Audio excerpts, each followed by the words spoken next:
दोस्तों नानक क्लासेस के YouTube channel पे आपका स्वागत है। आज है 5 जून 2020 और 5 जून 2020 के जितने भी राजस्थान करंट अफेयर्स के क्वेश्चन बनते हैं आज हम उनका डिस्कस करेंगे। पूरा वीडियो ध्यान से देखना और लास्ट में मैं आपसे क्वेश्चन पूछूंगा जिसके जवाब आपको कमेंट बॉक्स में देने हैं। दोस्तों आज 5 जून एक खास दिवस है और वो मुझे कमेंट करके बताओगे कि 5 जून को कौन सा दिवस है। फिर कल के वीडियो में पूरी डिटेल और उसकी क्या थीम रहने वाली है सारी डिटेल बताऊंगा। तो 5 जून को आज कौन सा दिवस है मुझे ज़रूर कमेंट करोगे और सारे विद्यार्थी वीडियो को शेयर करोगे, लाइक करोगे, अगर चैनल पे नए हैं तो इसको सब्सक्राइब करोगे। पहला क्वेश्चन, हाल ही में कामधेनु डेयरी योजना की शुरुआत कहाँ से हुई है? कामधेनु डेयरी योजना की शुरुआत की गई है वो कहाँ से हुई है? तो जयपुर से इसकी शुरुआत हुई है। मुख्य तथ्य, राजस्थान में देसी गाय के हाईटेक डेयरी फार्म को बढ़ावा देने के लिए पशुपालन विभाग ने कामधेनु डेयरी योजना शुरू की है। इसमें अधिकतम एक इकाई 36.68 लाख की होगी, जो भी इकाई स्थापित होगी। इसमें प्रोजेक्ट लागत का 30% तो राज्य सरकार का होगा, 10% राशि जो डेयरी स्थापित करेगा उद्यमी उसको वहन करनी पड़ेगी और 60% राशि है वो बैंक की ओर से लोन पर दी जाएगी। तो ये इंपॉर्टेंट है, 30, 10 और 60 का अनुपात रहेगा। दूसरा क्वेश्चन देखिए, राजस्थान में पहली बार चेन्नई से लाए गए शुतुरमुर्ग ने एक साथ 3 अंडे दिए, उसका नाम है, यानी मादा शुतुरमुर्ग जो चेन्नई से लाई गई थी। इससे पहले भी राजस्थान में चेन्नई से लाए गए थे लेकिन उनकी अंडे देने से पहले ही मृत्यु हो गई थी। अब चेन्नई से लाए गए शुतुरमुर्ग ने एक साथ 3 अंडे दिए और वो स्वस्थ है, तो उसका नाम था अवंतिका। उस शुतुरमुर्ग का नाम क्या था? अवंतिका है। मुख्य तथ्य, जयपुर चिड़ियाघर में चेन्नई से लाई गई अवंतिका मादा और बाहुबली नर को रखा गया है, जिसमें मादा अवंतिका ने एक साथ 3 अंडे दिए हैं। तो इंपॉर्टेंट है, आजकल ये क्वेश्चन काफ़ी चर्चित है। इस तरह के क्वेश्चन जैसे अभी रणथंभौर अभयारण्य में मछली है, बाघ है, जो बाघिन है, ये सारे इंपॉर्टेंट है। मुकुंदरा हिल्स में कुछ मिले हैं एसटी वगैरह बाघिन, तो इनके नाम आपको याद रखने हैं।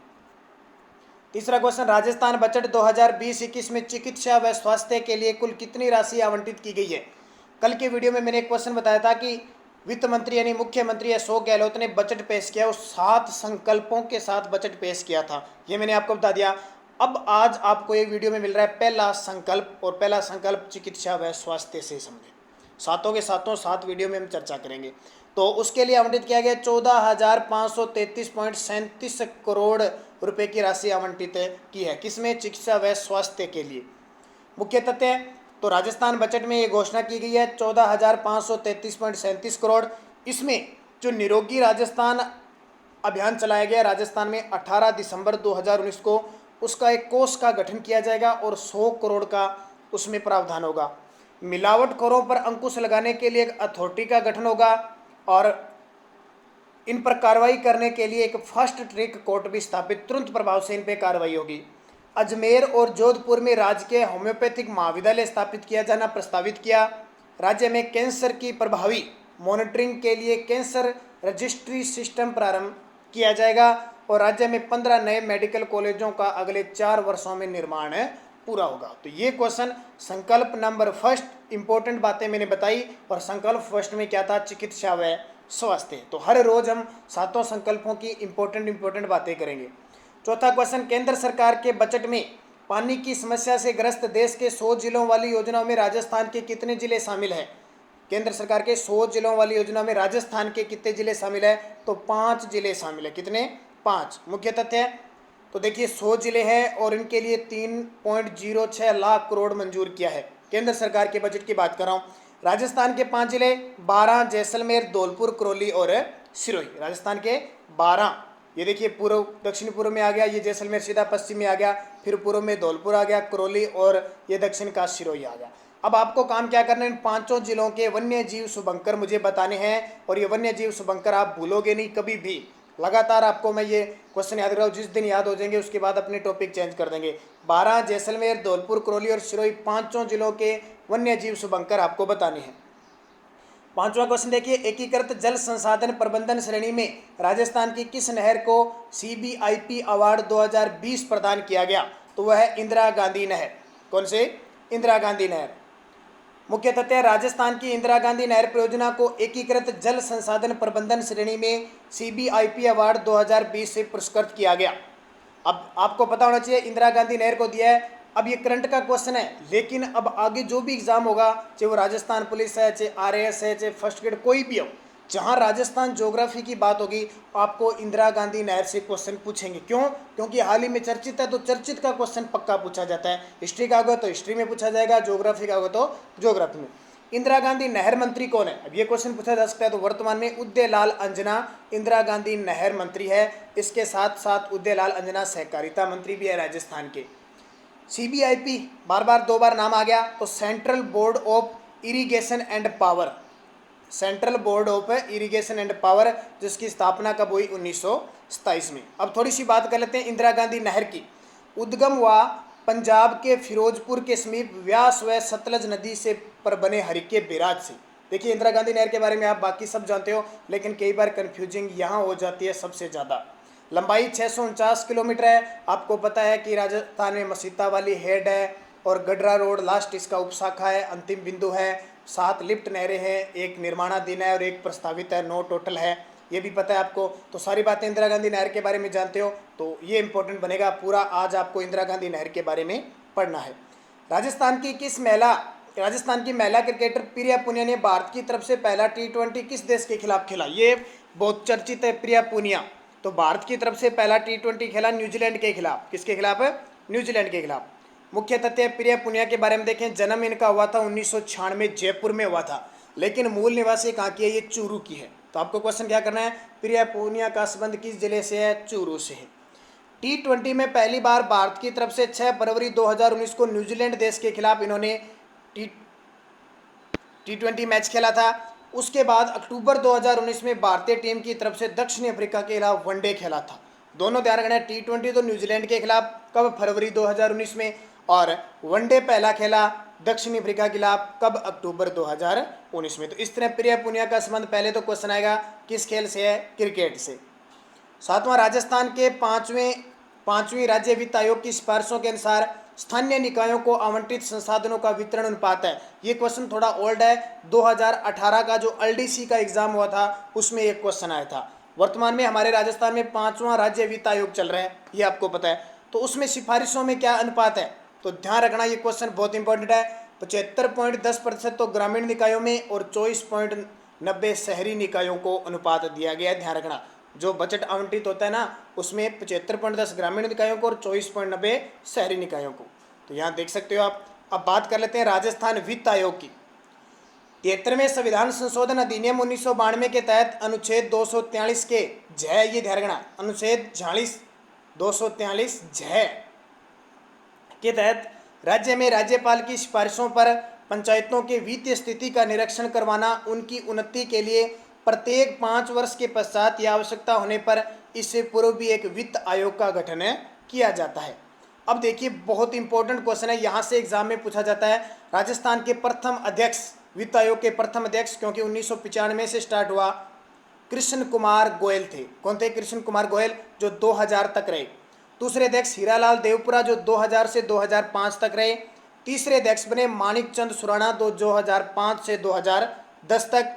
और चौथे डॉक्टर BD कला रहे, 2010 से 2015। और वर्तमान में चल रही है 5वें वित्त आयोग, और उसके अध्यक्ष है डॉक्टर ज्योति किरण है, महिला है, और इनका कार्यकाल 2015 से अब 2020 तक है। अब देखो इसका कार्यकाल बढ़ाया जाता है या इतना रखा जाता है, वो बात निर्भर करती है। तो 5वें वित्त आयोग डॉक्टर ज्योति किरण। केंद्रीय कैबिनेट ने 3 जून 2020 को कोलकाता पोर्ट का नाम बदलकर किसके नाम पर रखने को मंजूरी दे दी है? तो श्यामा प्रसाद मुखर्जी। हालांकि घोषणा पहले भी हो चुकी थी, लेकिन अब कैबिनेट की क्या मिली है? मंजूरी। कब? 3 जून 2020 को। किसके नाम पे? श्यामा प्रसाद मुखर्जी। मुख्य तथ्य है, तो फरवरी में कोलकाता पोर्ट ट्रस्ट की 150वीं वर्षगांठ मनाई गई थी। उस समय इसका नाम तो चेंज कर दिया था, लेकिन कैबिनेट की मंजूरी जरूरी थी, तो अब कैबिनेट की मिल गई। इस मौके पर प्रधानमंत्री ने पोर्ट ट्रस्ट का नाम श्यामा प्रसाद मुखर्जी के नाम पर रखने का ऐलान किया था, जो 3 जून को कैबिनेट की मंजूरी मिली।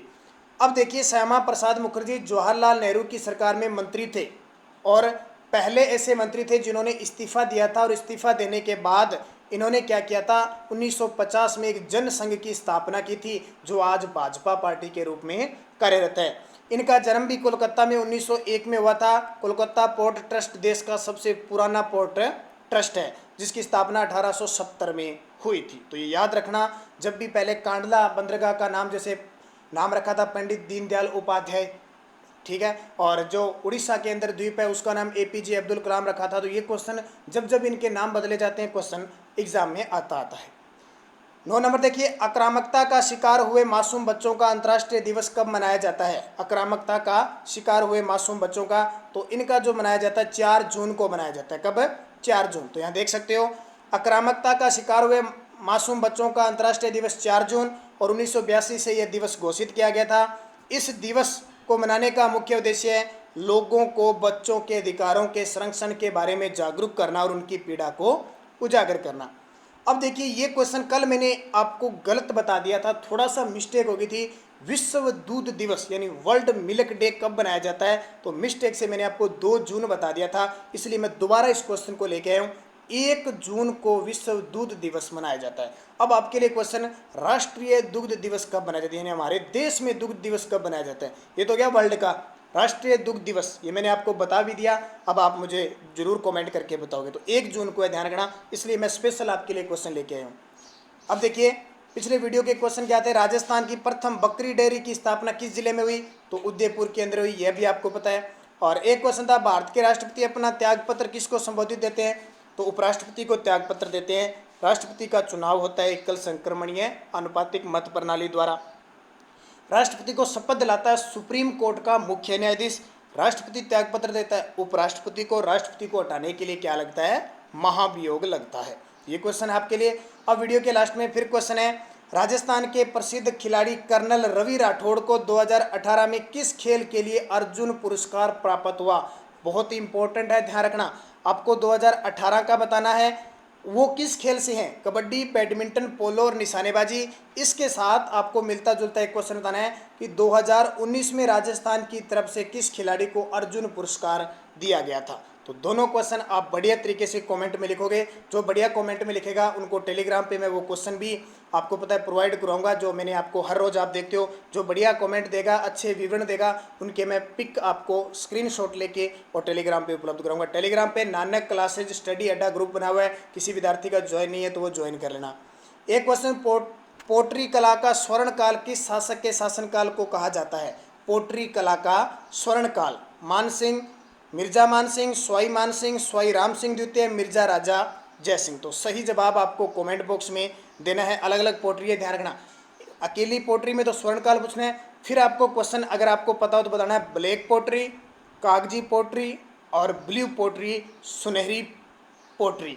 ये सारी की सारी आपको बतानी है कि किन किन जिलों के अंदर है ब्लैक, ब्लू, सुनहरी और कागजी पोट्री। तो ये क्वेश्चन आपके लिए इंपॉर्टेंट। वीडियो को ज़्यादा से ज़्यादा भाई शेयर आप किया करो, लाइक किया करो। 2 से 3 हज़ार आप 12 घंटों में वीडियो देख लेते हो, तो कम से कम 500-600 लाइक तो बनता है। लाइक किया करो ताकि बढ़िया से बढ़िया क्वेश्चन आपको मिल सके। तो धन्यवाद। जय हिंद, जय भारत।